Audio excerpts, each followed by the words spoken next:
자리까지 오게 하여 주신 줄로 믿습니다. 저희들 비록 작은 소리로 하늘에 계신 나의 하나님께 부르짖어 간구하였던 모든 기도의 제목들이 하나님께서 응답으로 역사하는 역사가 있게 하여 주시옵소서.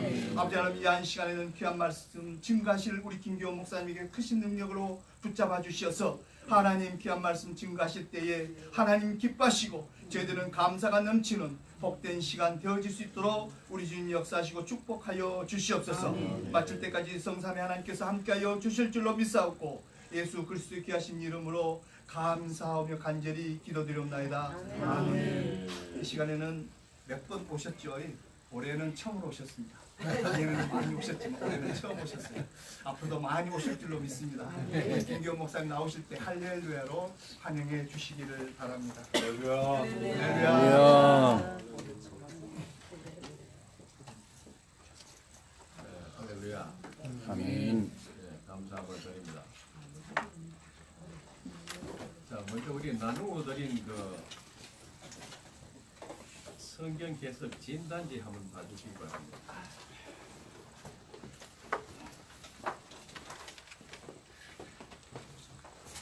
이건 우리 이제 목사님들하고 신학생들 이제 교육시킬 때에 창세기부터 시작해서 계시록까지 이제 시대별로 분류를 해서 계보, 언약, 선지자, 핵심 계시, 주요 사건, 예표 이와 같은 관점에서 이제 성경을 이제 그 교재를 보고 이제 뭔가 하면 자기 자신이 이제 답을 다는 겁니다. 예를 들어서 창세기 요자 1장 1절, 2장 7절 같은 이제 창조 시대죠. 그럼 그 창조 시대 때에 이제 그 계보는 어디에서 시작되느냐? 우리 인간은 그럼 창세기 하나님이 우리 인간을 흙으로 지으시고 그럼 어디서 시작됩니까? 이제 인간은 아담이고 기원은 하나님으로부터 우리 인간의 계보가 시작된답니다. 그럼 이것도 이제 뭔가 아담 시대죠. 그럼 요 시대 때에 그럼 하나님 세우신 언약은 무슨 언약이냐? 그럼 창세기 1장 14절을 찾아보시면 이제 요거는 하나님 세우신 무슨 법칙이다. 그럼 1장 22절은 무슨 법칙을 세우셨다. 그럼 창세기 1장 28절에는 하나님 우리 인간에게 어떤 은혜를 세우셨다. 자, 그럼 창조 시대 때에 이제 이 시대별로 보면 이제 선지자 하나님께서는 항상 뭔가 하면 자신의 말씀을 사람들에게 이제 전달하셔서 구원의 역사가 일어나가지요. 그럼 성경에 보면 하나님께서 직접 계시가 있고 간접 계시가 있어요. 그 간접 계시는 이제 어떤 특정인을 부르셔서 자신의 뜻을 어떻게 합니까? 이제 대신 전달케 하시죠. 그러면 여기 선지자를 쭉 보게 되면 이제 하나님께서 이제 여호수아를 통해서 뭐 때때는 모세를 통해서 아브라함을 통해서 선자를 통해서 쭉 나옵니다. 이제 그러면 이제 이것도 마찬가지입니다. 이제 여러분들 공부하실 때에 이제 하나님께서 말씀하신 핵심 계시.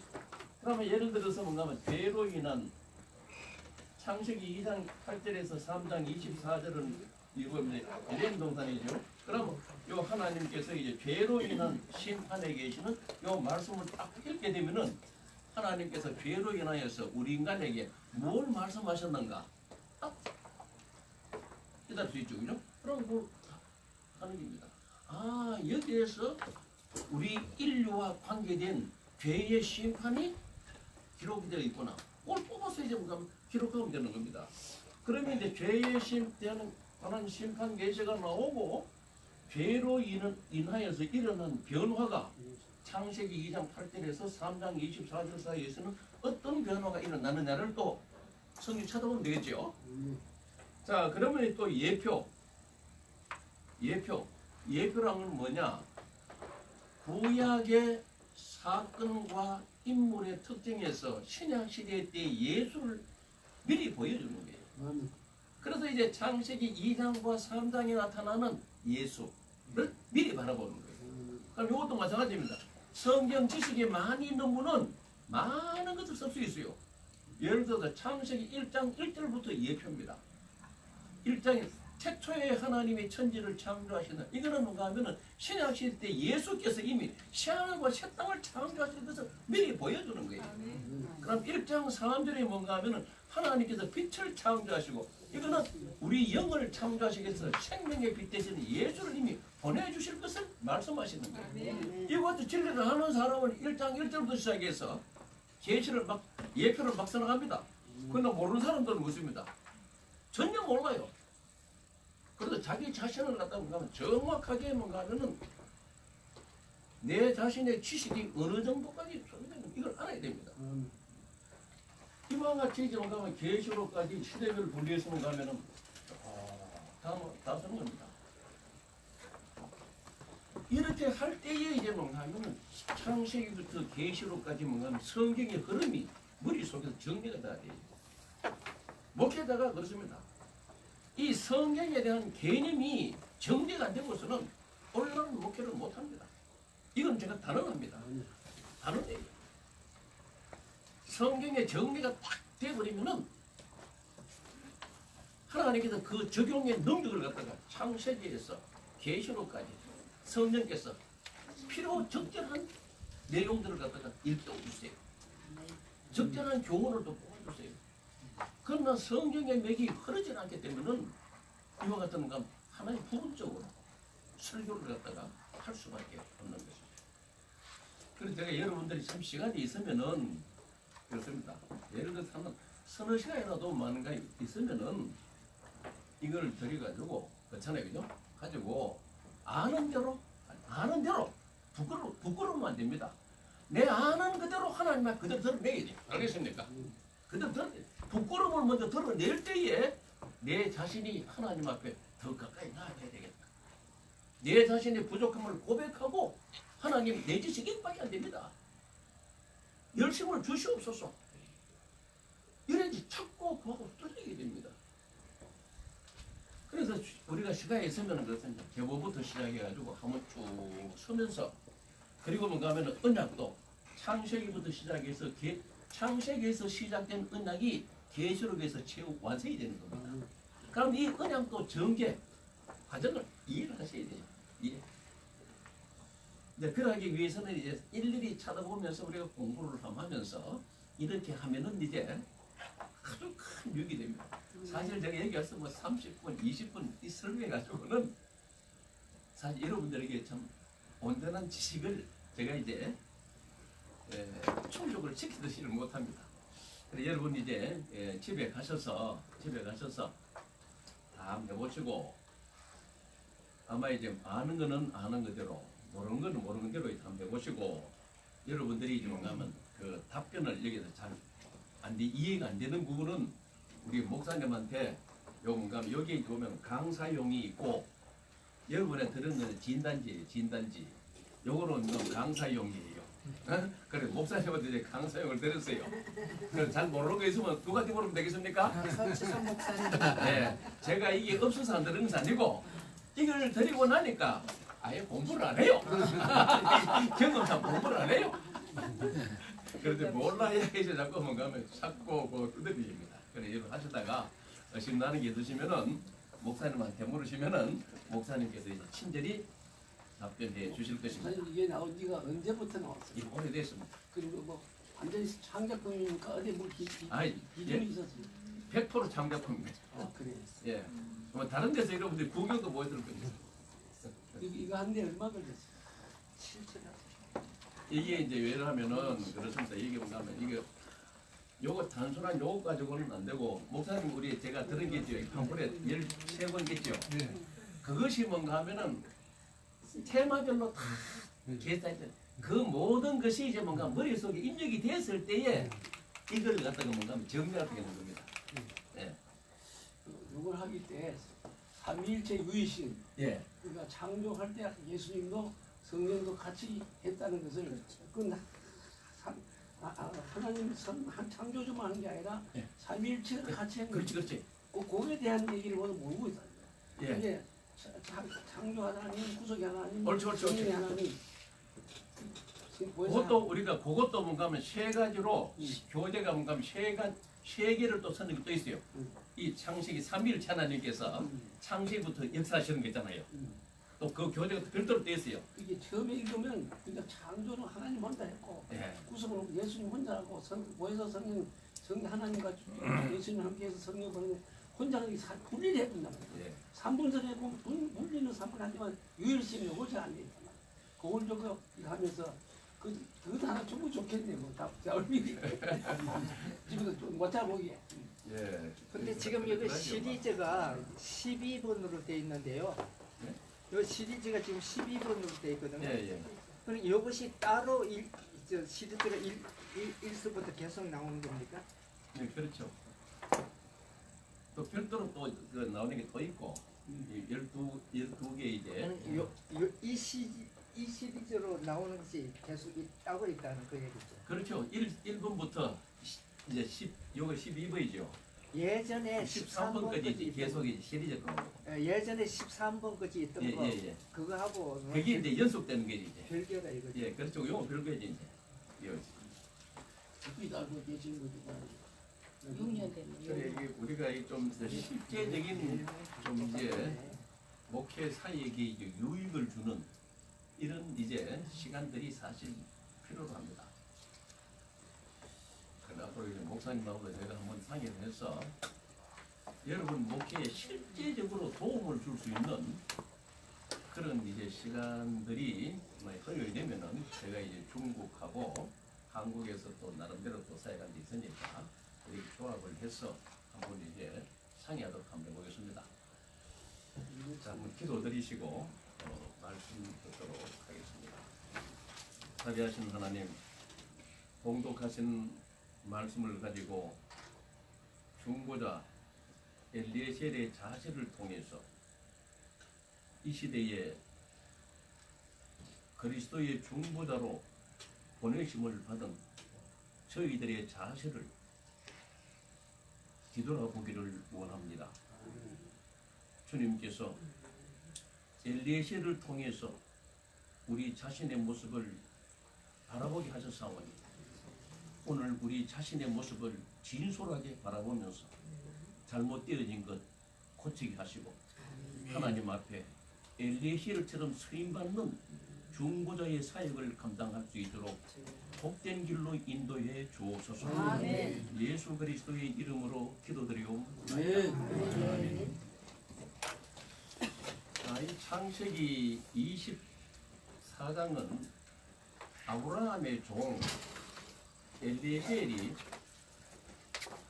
이삭의 부인되는 그 리브가를 하란 땅에서 데려오기 위해서 엘리에셀이 이제 파송이 되죠. 그래서 이제 이 엘리에셀이 헤브론을 떠나서 하란 땅에서 리브가를 데리고 다시금 돌아오기까지의 과정을 기록한 것이 창세기 24장의 내용입니다. 자, 그러면 성경에서 왜 이 엘리에셀에 대한 내용을 아주 길게 지면을 할애해서 말씀하고 있는가 하는 것입니다.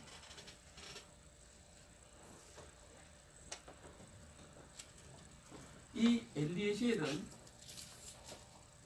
아브라함이 자기 아들 이삭의 며느리를 구하기 위해서 엘리에셀을 하란 땅으로 보냅니다. 이것은 우리에게 뭘 교훈하느냐? 이삭의 혼사를 위해서 엘리에셀이 중보자 역할을 합니다. 중보자 역할. 하란 땅에 가서 리브가의 가족에서 이삭이 누구이다. 이것을 설명을 하고 그 리브가를 이삭에게로 데리고 가는 겁니다. 이것은 우리에게 저와 여러분은 교회의 신분은 누구십니까? 교회의 예수 그리스도의 신분은 성도들입니다. 그럼 우리 목회자들은 누굽니까? 그리스도의 신부인 성도들을 예수 그리스도의로 인도하는 역할을 하는 것이 주의 종들입니다. 이게 중보자예요, 중보자. 엘리에셀이 이제 중보 역할을 했죠. 우리도 뭔가 하면은 하나님으로부터 보내심 받아서 신랑 되시는 예수에게로 누구를 갖다 이끌어와야 됩니까? 성도들을 이끌어가게 돼요. 이끌어오는 과정에서 엘리에셀을 통해서 이 시대뿐만 아니라 예수님께서 재림하시는 그날까지 예수의 중보자가 되는 목회자들의 자세가 어떠해야 할 것인가를 우리에게 보여주시는 내용인 것입니다. 자, 그러면은 첫 번째로 이 엘리에셀은 아브라함과 맹세에 의해서 자기의 사역이 이제 시작이 됩니다. 9절 말씀에 보면은 종이 이에 주인 아브라함의 환도뼈 아래 손을 넣고 이 일에 대하여 그에게 맹세하였다. 이 맹세는 법적 구속력이 있습니다. 이스라엘 백성이 애굽에서 인도함 받고 난 이후에 언약을 씌웁니다. 너희들이 내 말을 잘 지켜 행하게 되면 거룩한 백성, 제사장 나라로 산다. 이건 바꾸고 말하면은 내가 너희들을 내 신부로 삼겠다는 겁니다. 그래서 하나님 예레미야에서 보게 되면은 이스라엘은 하나님의 신부라 그랬어요. 그러면 그 중보자 역할을 누가 합니까? 모세가 하는 거예요. 모세가. 알겠습니까? 모세가 하는 거예요. 그 하나님께서 맹세를 할 때는 뭐냐? 법적 구속. 그 맹세를 지키지 않을 때에는 하나님의 화가 임한다. 그래서 엘리에셀도 맹세를 통해서 중보자의 사역, 이삭의 부인을 데려오기 위해서 이제 먼 길을 이제 떠나게 되는 것이죠. 이것은 오늘날도 마찬가지입니다. 그리스도의 몸된 교회가 이 땅에 세워졌습니다. 그럼 우리는 어디에 가서 그리스도의 신부들을 구해야 됩니까? 세상 땅으로 가야 되는 겁니다. 세상으로 가야 돼요. 이방 땅으로 가야 되는 겁니다. 여기서 교회에서 일꾼들을 세우지. 여러분 목회자입니다. 노예에서 혹은 총회에서 목사 임직을 할 때에 하나님 앞에 약속을 하십니까 안 하십니까? 서약을 다 합니다. 바꾸고 말하면 명심입니다. 이렇게 하시겠습니까? 예. 어떻게 하시겠습니까? 예. 엘리에셀이 아브라함의 환도뼈에 넣어서 맹세했듯이 교회에서 권사나 장로님을 씌울 때도 마찬가지입니다. 그냥 씌운 사람 없습니다. 하나님 앞에 다 약속을 합니다. 알겠습니까? 우리가 그 하나님 앞에서 약속하는 것은 법적 구속력이 있다는 사실을 우리가 망각하기 때문에 대수롭게 생각하면서 중보자의 역할을 시작을 하게 되는 것입니다. 그래서 저와 여러분도 하나님 앞에서 내 자신이 그리스도의 신부되는 성도들을 예수 그리스도에게로 인도하기 위해서 시험을 받은 것입니다. 그래서 저와 여러분 오늘 엘리에셀을 통해서 저와 여러분은 정말로 하나님 앞에 그리스도의 중보자로서 올바른 내가 삶을 살아가고 있는가를 한번 뒤돌아보시는 시간이 되었으면 좋겠습니다. 이 엘리에셀이 이제 맹세를 통해서 출발했습니다. 그때 아브라함이 그에게 뭘 주었느냐? 성경에 보면은 약대 10필 20마리죠. 그러고 뭔가 하면은 많은 재물을 주었다 그래요. 10절에 보면은 많은 재물을 주고서 누구를 위해서 보냈습니까? 자기 아들 이삭의 신부를 구하기 위해서 보냈다. 알겠습니까? 근데 성경을 쭉 읽어보니까 이 엘리에셀은 자기 주인 아브라함이 준 재물을 단 하나도 유용한 것이 없어요. 알겠습니까? 전폭적으로 누구를 다 사용했느냐? 100% 이삭의 혼사를 위해서 100%다 사용한 것입니다.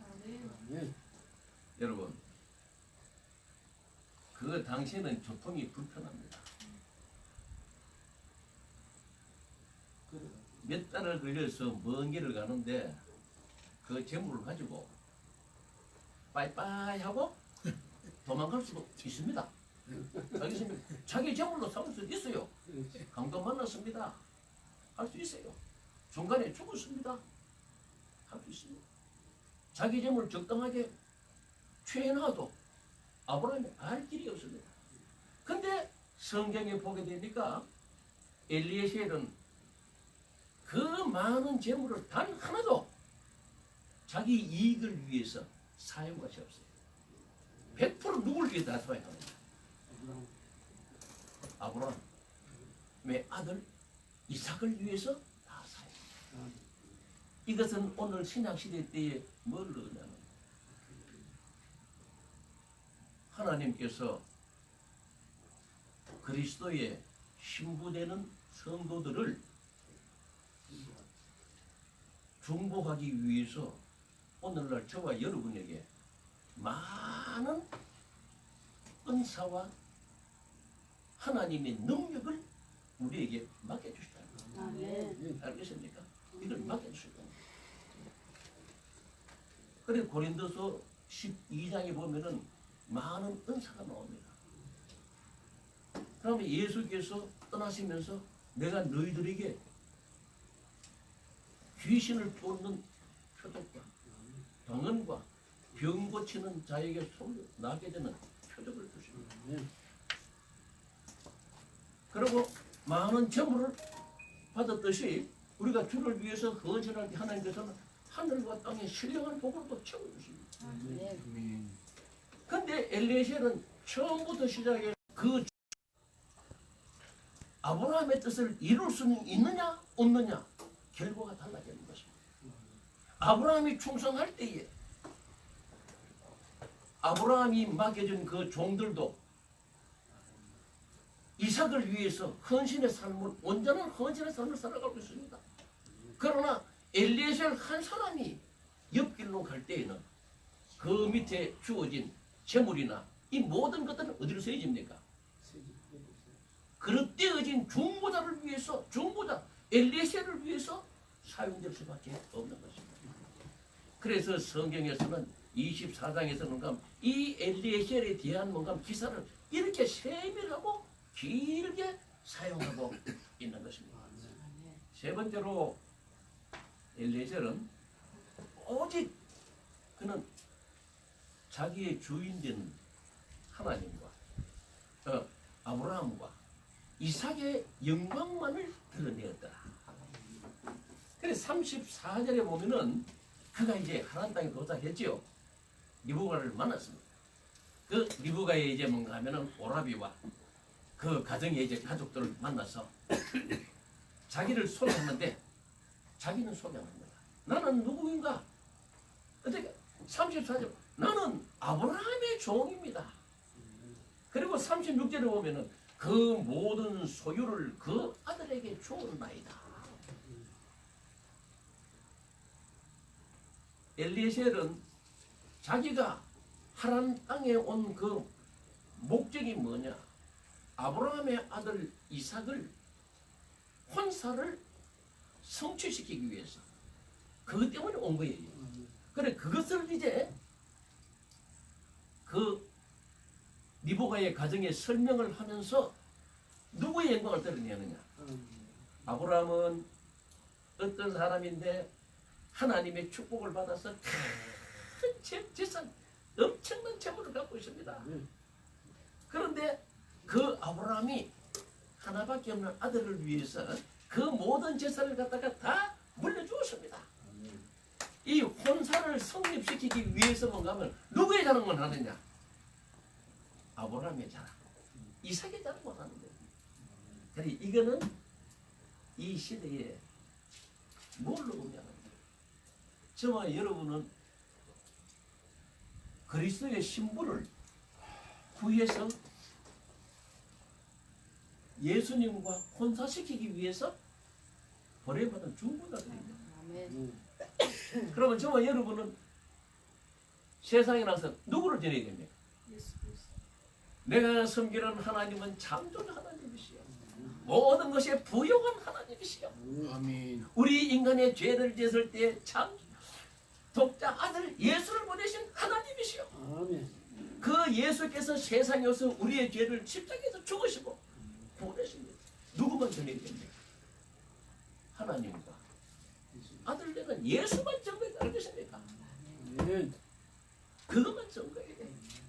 그게 오늘 날 증거했습니다. 우리 교회는 금평이 몇 편이고 내가 뭐 이렇습니다. 예수의 복음보다는 성도 숫자는 얼마고 우리가 세상적 영향력은 얼마지?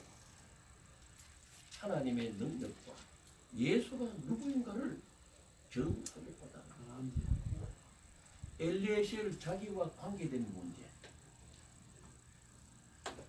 우리가 목회를 하는 과정에서 마찬가지입니다. 내 자신에 관련된 문제 하나님 앞에서는 의미가 없습니다.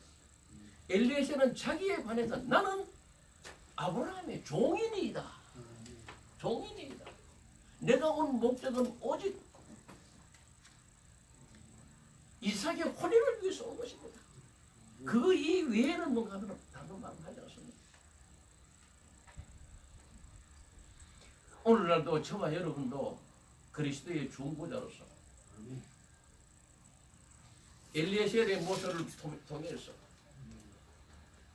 나는 누구만을 전가하고 있는가? 내 자신이 주인공이 되려 하지 않는가? 내 자신의 공력을 나타내야 않는가? 내가 당신을 구하기 위해서 알겠어? 먼저 몇 달을 지금 걸쳐왔습니다. 자기 자신의 말은 없습니다. 오직 오늘 아브라함과 이삭에 관련된 이야기. 자, 네 번째로 엘리에셀은 성경을 보니까 믿음으로 출발하고 믿음으로 중보자의 사명을 수행한 것을 성경은 말씀하고 있습니다. 그 엘리에셀이 아브라함을 떠날 때 맹세했습니다. 아브라함이 이삭에게 엘리에셀 말했죠. 어떤 경우에도 내 아들을 그곳으로 데려가서는 안 된다.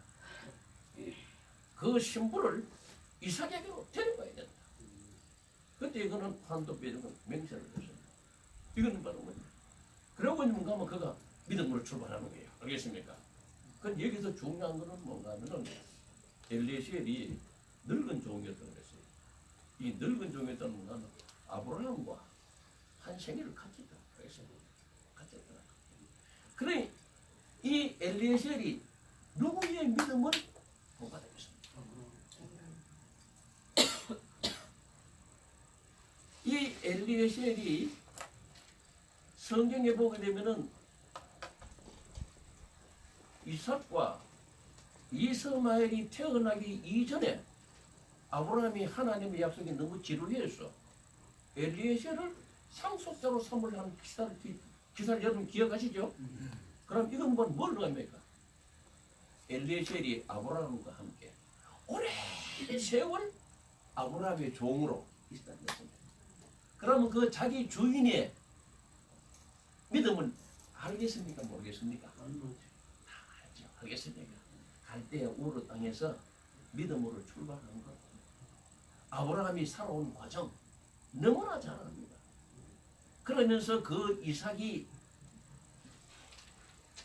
20살이 넘었을 때에 아브라함이 독자 이삭을 번제물로 바치는 것도 압니까? 모릅니까?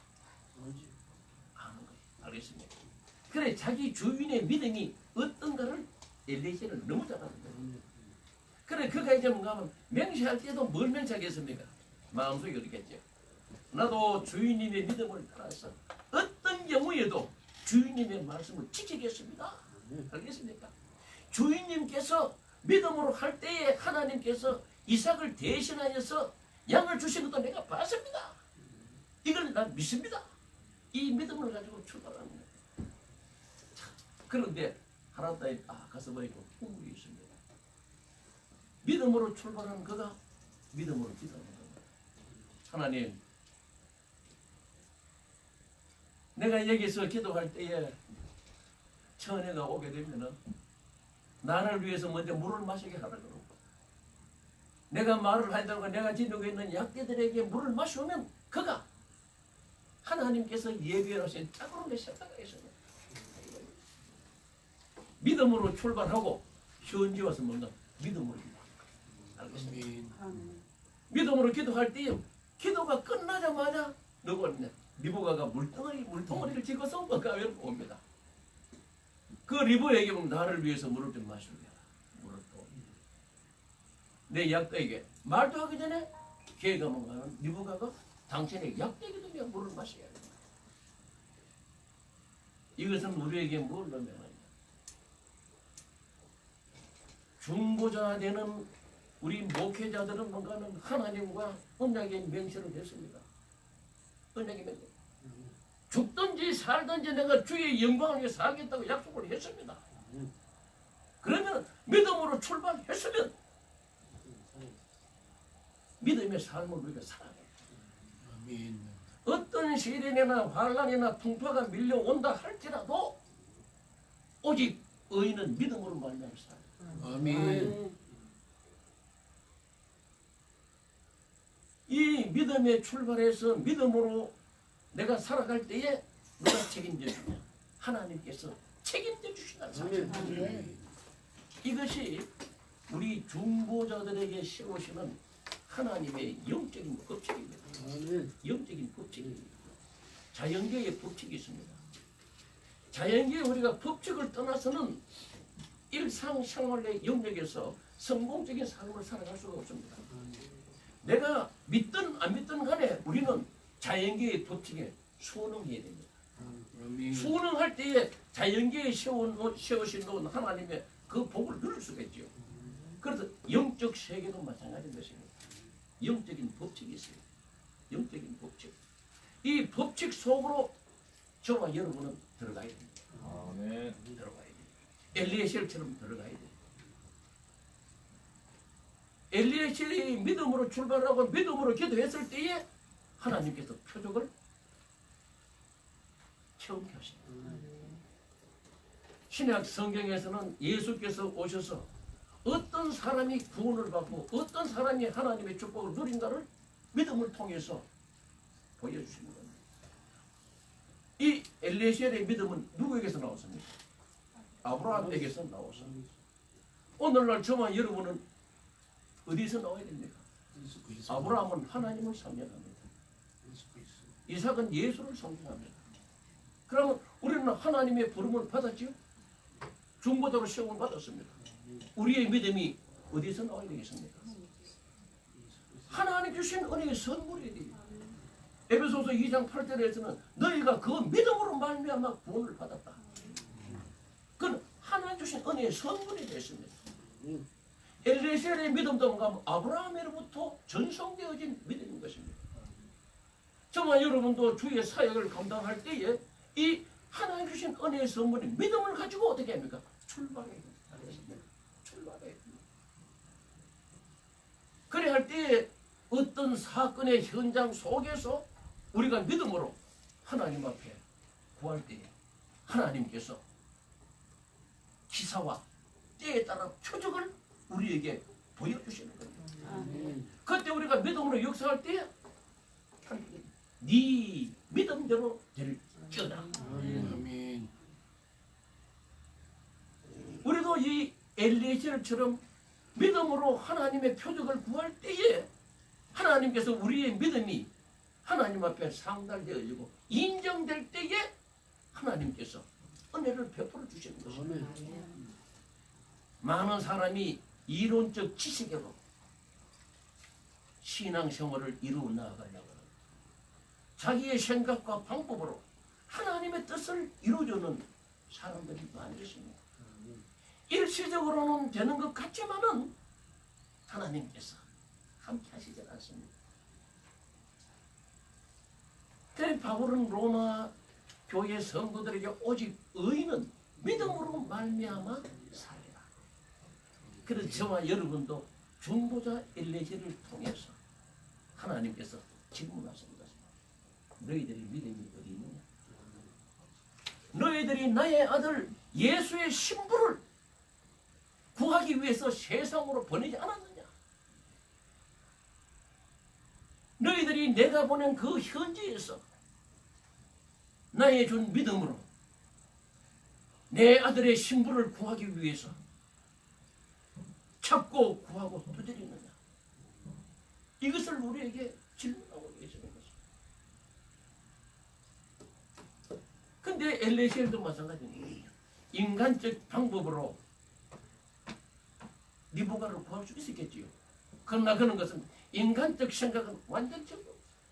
먼저 하나님께 우물가에서 하나님 앞에 믿음으로 기도할 때에 하나님께서 그 믿음을 통해서 은혜를 베푸시는 것. 저와 여러분도 주변 환경이 어렵고 세상은 달로 부패해가고 어려운 시절 속에서 현실과 타협하려는, 현실 속에서 하나님의 뜻을 발견하려는 유혹을 받을 때가 많이 있습니다. 이러한 때에 우리가 엘리야처럼 믿음으로 출발했다는 거예요. 하나님께서 나를 보내셨으니까, 하나님께 믿음을 주셨으니까 사건의 현장 속에서 내 믿음이 변치 않으면 하나님께서 반드시 역사해 주신다는 이 믿음으로 승리의 삶을 살아가는 여러분들이 되시기를 주님의 이름으로 부탁을 드립니다. 아멘. 다섯 번째로 이 엘리야를 보니까 지체하지 않는 신앙이 있어요. 그가 리브가를 만나서 리브가의 집에 갔습니다. 나반을 만나고 그 가족을 만나죠. 만나서 그가 이제 믿음으로 선포했습니다. 내가 우물가에서 기도하는데 하나님께서 기도가 마침과 동시에 리브가를 보내줬다. 이게 하나님의 뜻이다. 그렇게 선포를 했죠. 그러니까 그 이제 리브가의 오라비 라반과 가족들이 협의를 하되만은 가면 하나님으로부터 난 뜻을 우리가 어떻게 거역하겠느냐. 내려고 가시오. 예. 근데 그 뭐라 그러는지 내일 아침 일찍 바로 떠나겠습니다. 바로 떠나겠습니다. 하룻밤 딱 자고 난 후에 알겠습니까? 바로 출발하겠다는 겁니다. 근데 거기서 뭐라 그러냐. 리브가가 준비도 좀 해야 되고, 준비도 좀 해야 되고, 당신들도 좀 쉬어야 되고, 이러니까 뭔가 하면은 좀 쉬다가 가라. 그럼 누구를 먼저 생각합니까? 자기 육신에 피곤하고 공부함보다 자기를 보낸 아브라함, 신부를 애타고 기다리고 있을 누구를 생각합니까? 이삭을 먼저 생각하겠습니다. 이삭을 먼저 생각합니다. 그래도 그는 그 리브가의 가정에 반대를 무릅쓰고 바로 출발하는 것을 볼 수가 있습니다. 여러분, 저는 이 말씀을 통해서 많은 감동을 받았습니다. 우리가 주의 일을 이루어 나가다 보면은 행동을 머뭇거리게 하는 거 참 많이 있습니다. 지체케 하는 거는 가면 사단의 역사입니다. 사단의 역사 알겠습니다. 그래, 너 주의 일 하되 너 일 다 하고 그렇게 되는 거야. 뭐 그렇게 별나게 뭔가 하면은 뭐 예수 믿는 사람 니밖에 없냐? 주일은 니밖에 없냐? 니 안에도 단답할 수 있어. 이와 같은 대만은. 근데 성경에서 보게 되면은 지체케 해서 하나님의 은혜가 임했는데 그 기회의 복을 못 받도록 하는 것이 바로 뭐냐? 사단의 계획입니다. 예수님께서 길을 가시다가 한 부자 청년을 만나서 무엇을 해야 구원을 받으리까? 그래 그 부자 청년에게 묻어 청년이 11 계명은 다 지켰습니다. 그래. 그건 한 가지 네가 불복한 것이다. 너의 재물을 팔아서 가난한 사람들에게 나누어 주고 나를 따라가라. 근데 그 재물이 많은 거로 근심하여 돌아갔더라 했습니다. 예수를 따르고 싶은 마음은 있습니다. 근데 왜 지적해야 합니까? 재물이 발걸음을 놓쳤네. 자, 또 하나. 또한 청년이 뭔가 하면은 내가 예수를 따르겠습니다. 아, 그때 마침 또 뭔가 하면 그 청년의 집에서 당신 아버지가 죽었습니다. 아버지가 죽었습니다. 그래 예수께 말합니다. 네, 따르기는 따르겠는데 아버지 장사 지내고 난 이후에 따르겠습니다. 지체. 그때 예수께 말씀합니다. 죽은 자로, 영적으로 죽은 자로 죽은 자 장사해라. 너는 나를 따라. 이걸 통해서 이 지체하는 것은 뭡니까? 상식적으로는 다 맞는 말입니다. 근데 우리를 지체하는 그 배후 세력이 뭡니까? 한결같이 반전적 여건입니다. 자, 첫 번째 물질 문제죠. 오늘날 주의 종들이 이렇습니다. 투자 하는 분들 많습니다. 그건 나쁜 거 아닙니다. 알겠습니다. 나쁜 거 아닙니다. 왜 주의 일을 하는데 자꾸 지적하느냐? 사단의 세력이 우리의 환경을 현실적 육의 눈으로 바라보게 하는 거예요. 현실로 바라보면은 맞습니다. 집에 가면 마누라가 물질 문제로 신음을 합니다. 자녀들은 등록금 문제 호소를 합니다. 한 가정의 압입니다. 주의 종이 앞서서 한 가정이 뭡니까? 가장이라고 말하지 않겠습니까? 그 환경적 문제가 주의 일을 하는지 뭔가면 지적하는 거 알겠습니까? 발목을 붙잡는 거예요. 알겠습니까? 발목을 붙잡는 거. 생활의 대소사가 우리의 발목을 붙잡는 거예요. 그래서 우리에게 주어진 기회가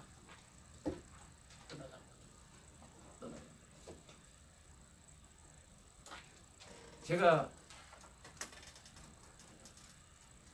이제 주의 일을 하면서 책을 발간하면서 빚어졌어요.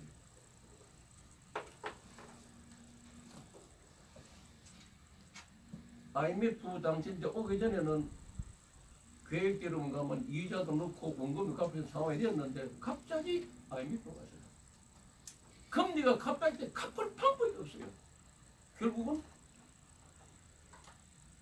집이 경미되었습니다. 그 당시에 이제 목회자들 강의를 계속하고 있었어요. 목회자들에게 그 이야기를 할 수도 없습니다. 자, 이제 집은 경매되었고 갈 데가 없어요. 처형집에 5 식구가 얹혀 살아요. 정말로 이거는 죽는 것보다 진짜 더 뭐 진짜 안 당해본 사람 모릅니다. 당장 먹고 살아야 될 거 아닙니까? 그래서 어쩐지 마침 이제 미국에서 있는 친구가 사업을 나왔는데 괜찮은 것 같아요. 그래 이제 같이 가자고. 근데 하나님께서 이제 한두 달 하나님께서 너는 내 일을 해라. 내가 네 살림 살아준다고 하지 않았느냐. 그때 제가 이야기했습니다. 하나님 입장 좀 바꿔 생각해 보세요. 내가 노름하다가 이거 말린 게 아니지 않습니까? 주의 일을 하다가 이게 되는 거 아닙니까? 당장 들어갈 데도 없는 거 아닙니까? 나는 전능한 여호와라. 아멘. 내가 너를 부를 때 이야기하지 않았느냐? 너는 내 살림 살아라. 내가 너의 살림 살아주겠다 하지 않았느냐?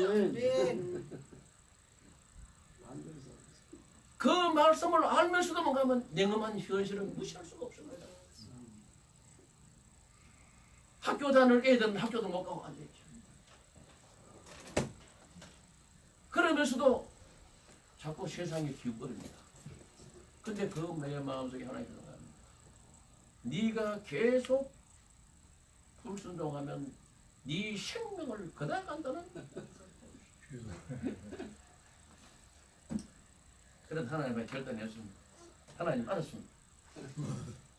제가 내일부터 무조건 제가 말씀 똑같이 가르치고 할 때 하나님께서 내 생활 책임져 주시옵소서. 아멘. 그때 거기서 뭘 현실적 환경에서 나를 붙잡고 주의 일을 못하도록 붙잡는 거 알겠습니까? 발목을 붙잡는 거예요. 너 이래서 안 돼. 안 돼. 생각해봐라. 근데 그것을 믿음으로 뿌리친 거예요. 뿌리치니까 놀라운 역사가 일어나시죠. 진짜. 근데 제가 이제 뭔가 하면은 초기에 선교를 많이 했습니다. 일본 선교를 많이 했어요. 일본인 교회 하고 우리가 자매일은 맺고 했어요. 근데 우리가 일본에서 우리 십자가 네온사인 선교 최초로 했습니다. 그때 우리가 뭔가 기술자들과 네온사인과 전국에 뭔가 다 인선교했어요.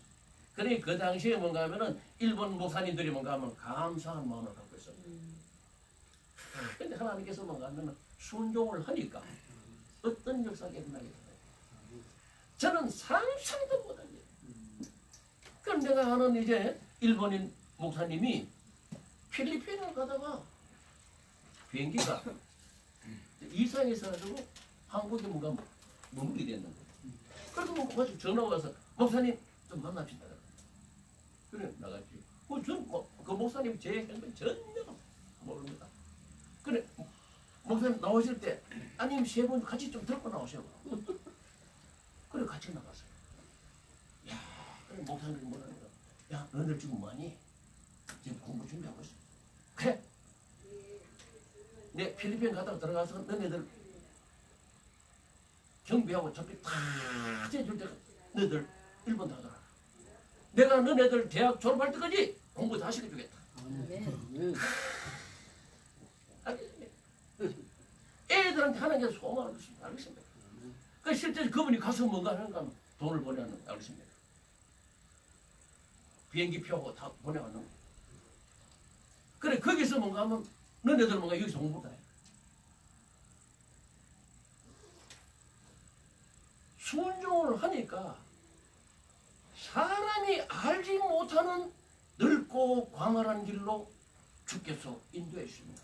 아멘. 만약에 제가 그 당시에 하나님의 말씀에 순종치 아니하고 사업한다고 기대되고 있었으면은 벌써 망해버리죠. 벌써 망해버리십니다. 여러분 엘리에셀이 주의 사역을 위해서 어떤 환경과 여건 그가 핑계대는 겁니다. 20필에 지금 20마리의 지금 양떼들도 피곤해 있다. 종들도 피곤하다. 나도 피곤하다. 좀 더 있다가 되겠다. 리버가도 좀 준비를 할 시간이 있어야 되지 않겠느냐. 합리적인 생각을 했다면은 할 수가 있습니다. 그러나 그는 세상적인 주변의 모든 것보다도 누굴 먼저 생각합니까? 자기를 보낸 아브라함. 내가 온 것은 휴식을 취하려 온 것이 아니고 이삭의 신부를 위해서 온 것이 아니냐. 그 주인께서 지금 나를 지금 얼마나 지금 기다리고 계시겠느냐. 저와 여러분, 이 엘리에셀의 마음에 자세를 지니게 되면은 웬간한 문제는 극복할 수 있는 줄 믿으시기 바랍니다. 아멘. 마지막으로 이 엘리에셀의 사건을 쭉 읽어보니까 그가 이제 리브가를 데리고 돌아왔습니다. 이삭에게 이제 그 과정을 설명하고 리브가를 장막으로 인도하여 드리고 그의 소명이 이제 끝나버렸어요. 그 후에 이 성경을 읽어보니까 엘리에셀의 이름은 더 이상 등장하지 않았습니다. 그래 이것은 우리에게 어떤 교훈을 주느냐? 우리가 주의 일을 할 때가 있고 순종할 때가 있고 믿음으로 행할 때가 있다. 그러면 언젠가는 우리의 소명이 끝이 날 때가 있습니다. 끝이 나고 난 이후에는 어떻게 하느냐? 내 이름은 역사의 무대에서 사라져요. 그 다음부터 누굽니까? 이삭의 영광만 드러내요. 그래 성경에서는 보면은 한결같이 이와 같은 구조를 말씀하고 있어요. 모세가 이스라엘 백성을 구원해내고 그가 모압 평지에서 여호수아를 후계자로 세웁니다. 그때 이제 민수기서를 자세히 읽어보게 되면은 하나님께서 엘리에셀에게 뭐라고 말씀하셨느냐? 네 존귀를 백성들 앞에서 다 여호수아에게 위임해라. 다 위임해라. 그리고 난 이후에 보니까 하나님께서 뭔가 하면 너는 바네아에서 실수를 했지요? 산으로 르보산으로 올라오셨어. 그 생명을 아니 눈도 쉬하지 않다 그래요. 그 생명을 하나님께서 취하여 가셔요. 이거는 우리에게 엘리에셀처럼 모세처럼 우리가 일을 할 때에는 죽도록 충성하고 헌신하고 열성을 다해야 됩니다. 그러나 내 사역의 시대가 딱 끝나고 나면 어떻게 합니까? 모든 영광을 누구에게 돌려야 됩니까?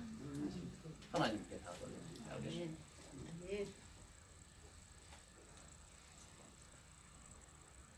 오늘날 교회 안에 은퇴한 장로님들, 권사님들이 엘리에셀처럼 자기의 시대가 끝났으면 참담해야 됩니다.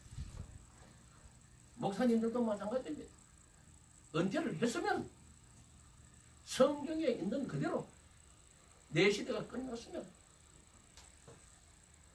하나님의 뜻에 의해서 후계자가 세워졌으면 존귀와 영광을 누구에게 돌려야 됩니까? 그렇게 돌려야 됩니다.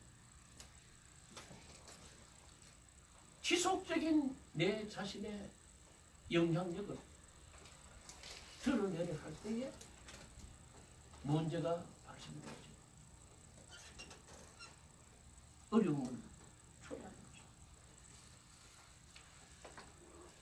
만약에 엘리에셀이 자기 자신의 공력을 나타내려 한다면 얼마나 나타냅니까? 이삭에게 내가 누굽니까?